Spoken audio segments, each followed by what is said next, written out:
Hey there everyone, Yarshian here. So I had promised you all that I was going to do a commentary video on what my thoughts were about How to Be an Adventurer episode 1 and onward with the series. And so that's what today is going to be about, how just this came to be what it is today.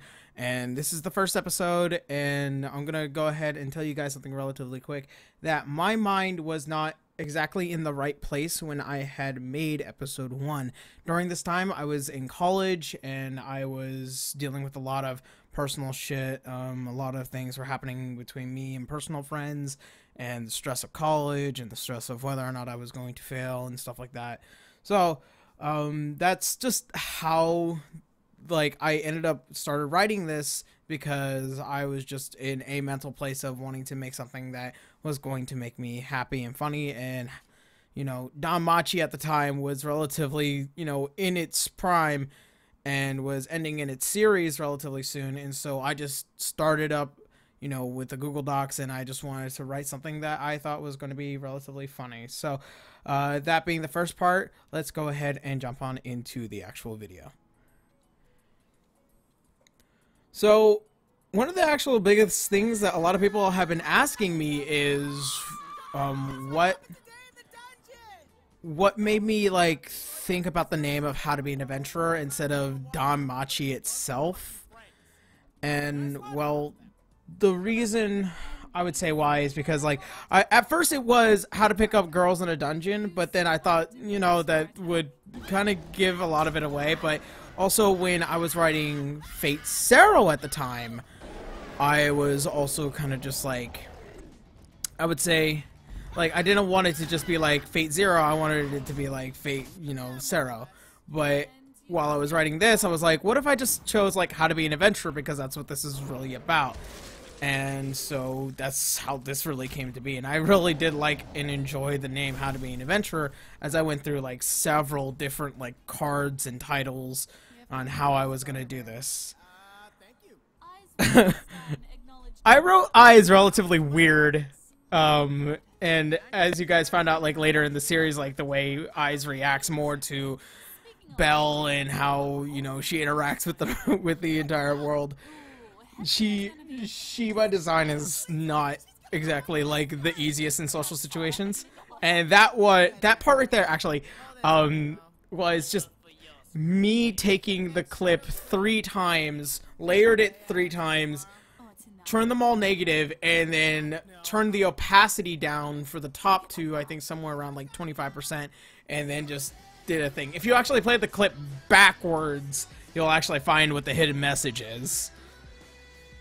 Oh, Centuries. Okay, so I chose Centuries actually because it was the song that was playing on the big 4 fucking TVs at my college lunch area, and it would play over and over and over again. And then I'm all like, wow, it really fits this. So, oh, actually, let me talk about Tara real quick as to why I casted her as Hestia. At the time, oh god. Everyone knows why I wrote this the way I did, but the reason why I chose Tara as Hestia is because I was talking to Tara a lot. I was working with Tara a lot, not just only on A Merciless Empire, but also I was working with her on Makaku, and I was starting to she was starting to become really one of the people that I would talk to very often. And so I had asked her a lot more, do you want to voice in this and this and this and this? And she started getting to that point where she's like, why don't you complete that and that and that and that? And I'm all like, nah, this seems more like where things were gonna go. And I'm very happy they did. A lot of people were asking me about the way I reacted to Real's phase. Real's phase is just, it's a mechanic in this world, and I'm very glad. That was me with nothing but Photoshop. Photoshop at my best at the time. Also, the eyes and the mouth at that one frame of when Belle screams ha! That is actually Finn from Adventure Time, and I just used Photoshop and cropped it over. I just cut out the rest of Finn, and I kept the rest of the other stuff, and then I just put it over his face, because I thought it would be funny. And I really like that face that Finn makes a lot. you guys, once again, like I said, you guys can definitely tell the way that I was writing this series, and the way like the mentality of how everybody is. Like, I just wanted to get that across. Like, we know what we're here for because all the anime waifus and all that shit. I did kind of glaze over some of the fights. Also, I guess a lot of people kind of acknowledge that Belle's a bit of an asshole.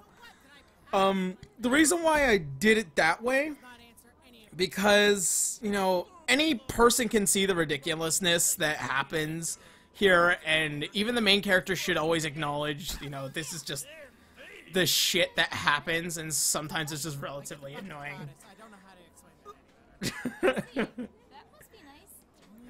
The joke, I get to fuck a goddess, actually comes from my older brother, Ronnie, because we were watching Percy Jackson, the first movie, and he made this joke with Percy Jackson's mother. It's all like, at least Percy Jackson's mother gets to say, like, she got to fuck a god or something like that.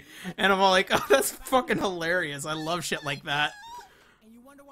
The I Smite You. It's so fucking iconic now, and I I'm glad that people remember, you know, I Smite You, but jeez.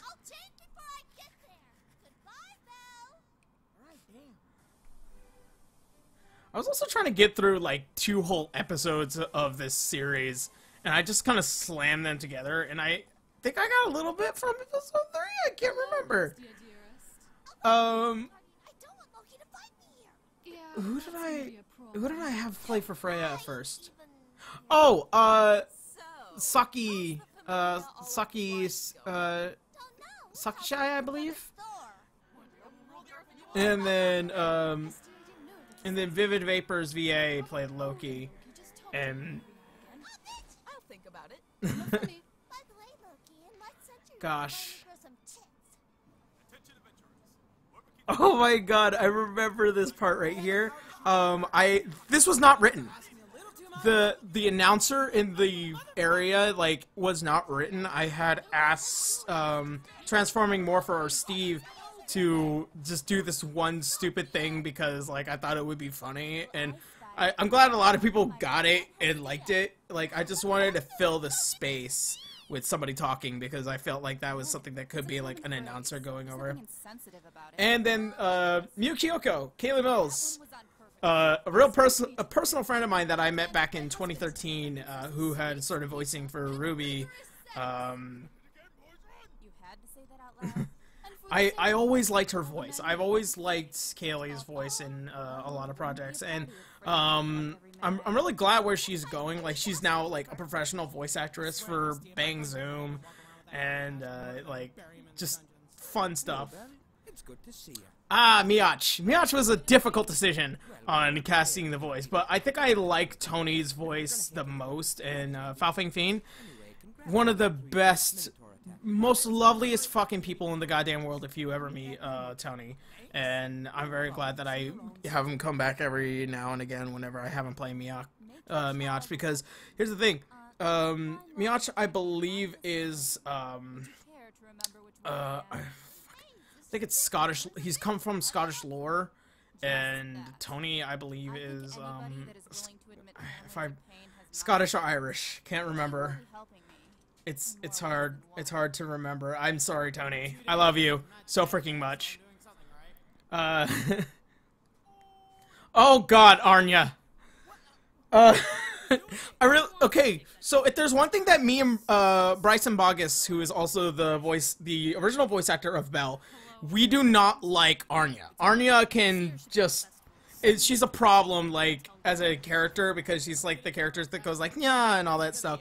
I don't like those kind of characters, so I also don't like doing falsettos, and I don't like males playing female characters, like, by design, because it feels off-putting and strange. Like, it's like an obvious male voice playing a female is off-putting for me. But I guess it's just like one of those things. Like, I don't mind. Oh god, my editing back then. I could definitely tell. I could still definitely tell. I remember like 3 whole layers of trying to get that smoke to not be slow and shit like that. Oh boy. And nowadays I think like I could probably do a much more better editing job today. Yeah, also, everyone seems to notice that I always have a ska song right at the end. This one is from Suburban Legends. Some of the people that I've actually worked with. And then this. The butt thing. Oh god. I found it randomly. And I found out that it was like, it's an actual like big thing on Newgrounds. And I'm like, okay, this has got to be like one of the best stingers because it was just like, that butt, no! Give me that dot. Oh god. And there's the end card. Fantastic. So, in all, How to Be an Adventurer Episode 1 was quite an experience, especially the people that I had worked with. The writing was definitely different from the sense of like how I usually write, and now how I write it now, especially now that I write it with Tara, is so different. And I'm very glad, like, in the way that it's gotten me where I am today. And it's, by all means, is probably one of the most interesting and, like, one of the most, like, one of the most comprehensive things that I had written at the time, aside from Mikaku, considering how Mikaku had taught me how to write better in dialogue. And I wanted to see, like, where this would go, and I'm very glad that everyone liked episode 1. I'm very glad that everyone began to fall in love with this series that I had started, and this is just this has got me where I am right now. And you know, there's just an unbelievable amount of love that comes from this series, and you know, it's gotten a little bit more difficult to write because of the more serious stuff as it's coming along, but we'll talk about that in later commentaries. But yeah, How to Be an Adventurer Episode 1 was definitely a brand new experience that I was very much looking forward to. With that in mind, thank you guys so much. Thank you guys so much for hanging out. And also, if you guys have any questions, like any proper questions as to, you know, some of the thoughts that went into editing and some of the other thoughts that went into the writing and the way we had done this episode, please let me know in the comments down below. Thank you so much, and hopefully I will see you in the next commentary video. Later, everyone.